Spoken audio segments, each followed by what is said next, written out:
जरा सोचिए, आप एक अनजान कमरे में फंस जाएं जहां अजीबोगरीब चीजें हो रही हों और बाहर निकलने का कोई रास्ता है नहीं। कुछ ऐसा ही होता है हमारी आज की कहानी में। कहानी की शुरुआत में हम एक बड़ा सा सफेद कमरा देखते हैं जिसमें एक जापानी आदमी लेटा हुआ था। अचानक से जब उसकी आंख खुली तो खुद को इस बड़े से खाली कमरे में देखकर वो थोड़ा घबरा गया। कुछ देर बाद वो इधर उधर देखने लगा। जब वो एक दीवार के पास गया तो उसने देखा कि दीवार से कुछ बाहर निकला हुआ था।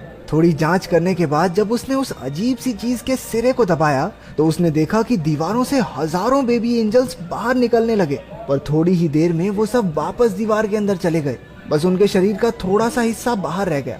अब उस आदमी को समझ आया कि ये अजीब सी दिखने वाली चीज असल में थी क्या। एक आवाज हमें बताती है कि जिंदगी के इस दौर को सीखना कहते हैं। उस बटन की सच्चाई जानने के बाद वो आदमी अपनी उंगली सूंघने लगा। उसने खूब शोर मचाया कि अगर कोई आसपास हो तो उसकी मदद करे, लेकिन जब उसे कोई जवाब नहीं मिला तो वो एक के बाद एक अलग अलग बटन्स को दबाने लगा।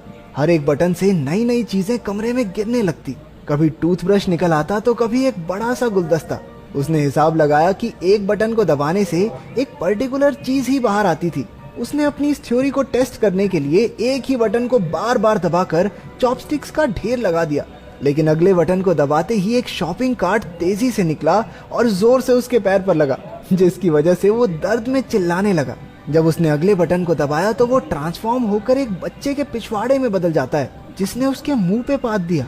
इसके बाद उसने अलग अलग बटनों को दबा दबा कर ढेर सारी चीजें इकट्ठा कर ली।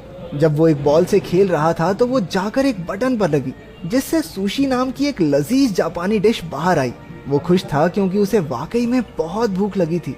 वो सोच रहा था कि सुशी के साथ साथ सोया सॉस भी मिल जाए तो मजा आ जाएगा, पर उसके बार बार बटन दबाने के बाद भी हर बार सिर्फ सुशी ही निकलती, तो वो चुपचाप जो मिला है खाने लगा। खाना खत्म हो जाने के बाद जब उसने और मंगवाने के लिए फिर से बटन दबाया तो अब की बार सोया सॉस की एक बोतल उसके सामने आ गई।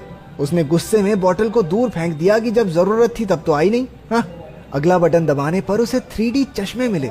चश्मे पहनकर उसे एक बेबी एंजल अपने बटन की तरफ इशारा करता हुआ दिखने लगा। ये देखकर वो बहुत खुश हो गया क्योंकि उसे लगा कि मैंने तो कमरे का रहस्य सुलझा लिया है। लेकिन बटन दबाने पर एक काउंटडाउन शुरू हो गया, जिसके आखिर में दीवार से एक बहुत बड़ा पिछवाड़ा बाहर आया और उसने उसके मुंह पे पाद दिया। थोड़े और बटन्स दबाने के बाद उसे एक किताब मिली जो उसे काफी मजेदार लगी। कुछ घंटों में उसने उसके 5 पार्ट पढ़ डाले, लेकिन जब उसने छठी किताब पढ़ने के लिए बटन दबाया तो 7वीं किताब बाहर आई। परेशान होकर उसने दूसरा बटन दबाया, लेकिन उसमें से भी 8वीं और 9वीं किताब ही निकली।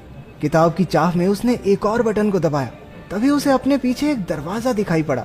वो उसे देखकर बड़ा खुश हुआ कि आखिरकार अब वो बाहर निकल सकता है, लेकिन अपनी इसी एक्साइटमेंट में वो यही भूल गया कि आखिर वो बटन था कौन सा। तो वो ऐसे ही कोई भी बटन दबाने लगा। पहला बटन दबाने से एक अफ्रीकन आदमी एक दीवार से दूसरी की तरफ भागते हुए गया।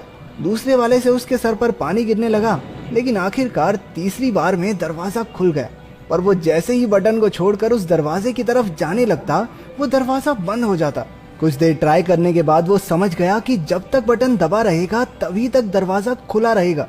वो रनिंग पोजीशन लेकर उस बटन पर खड़ा हो गया ताकि जल्दी से दरवाजे तक पहुंच जाए, लेकिन इससे पहले कि वो वहां पहुंचता दरवाजा बंद हो गया। इसके बाद उसने बहुत से अतरंगी तरीके अपनाए, लेकिन किसी ने भी काम नहीं किया। उसने शॉपिंग कार्ट पर बैठकर भी जल्दी से दरवाजे तक पहुंचने की कोशिश की, लेकिन सब बेकार। इसके बाद उसने अपना दिमाग लगाया और एक गुलदस्ता उस बटन पर रख दिया, लेकिन वो इतना भारी नहीं था कि उसे दबाए रख सके, तो अब उसे गुलदस्ते को भरना होगा। उसने पानी वाला बटन दबाकर उसमें पानी डालने की कोशिश की, लेकिन पानी उसके शरीर के अलावा कहीं गिरता ही नहीं था।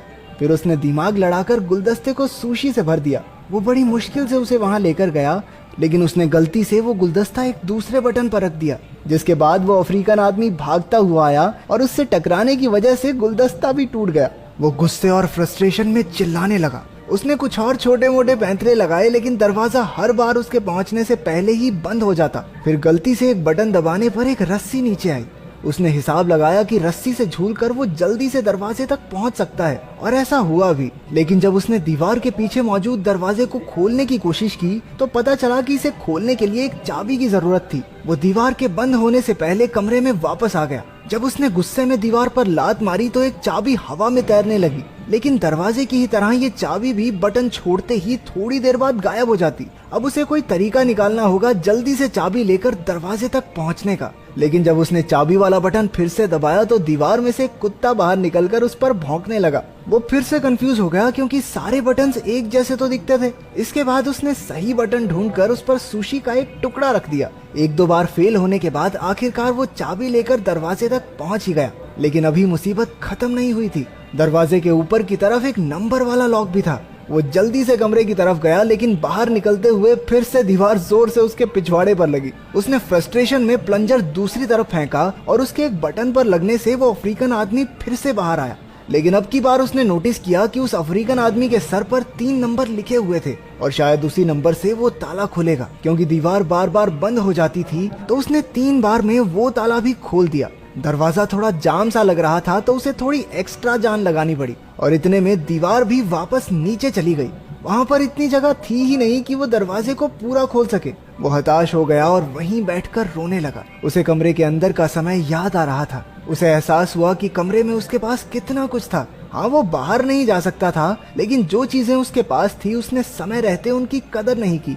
अचानक अपनी बाईं ओर से उसे हवा का झोंका महसूस हुआ। वो उस नकली दीवार को खोलकर बाहर की तरफ भागा। वो पूरी जगह बिल्कुल एक जैसी थी। ऐसा लग रहा था मानो वो एक ही जगह पर भाग रहा हो। भागते भागते वो एक दूसरे कमरे में पहुंचा जहां रोशनी थोड़ी कम थी। उसके अंदर आते ही दरवाजा बंद हो गया। एक आवाज हमें बताती है कि जिंदगी के इस पड़ाव को प्रैक्टिस कहते हैं। कमरे में उस आदमी ने अलग अलग बटन्स दबाने शुरू कर दिए। किसी बटन से एक सिंगर के मुंह से गाते हुए आग निकलने लगी तो किसी बटन से रशिया के एक जादूगर का जादू फेल हो गया। तीसरा बटन दबाने पर चाइना में एक आदमी अपने ही कुत्तों पर भौंकने लगा। उस आदमी ने देखा कि पिछले कमरे की तरह इस कमरे में छत नहीं थी, बल्कि ऊपर से रोशनी आ रही थी जिसमें एंजल्स उड़ रहे थे।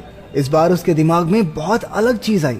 उसने बटन्स को दबाने की बजाय उन्हें पकड़कर ऊपर चढ़ना शुरू कर दिया। वो कामयाब रहा और हर बटन के दबने से दुनिया के अलग अलग कोनों में कमाल की चीजें होने लगी। कहीं फूल खिलते तो कहीं कोई हाथी फिसल जाता।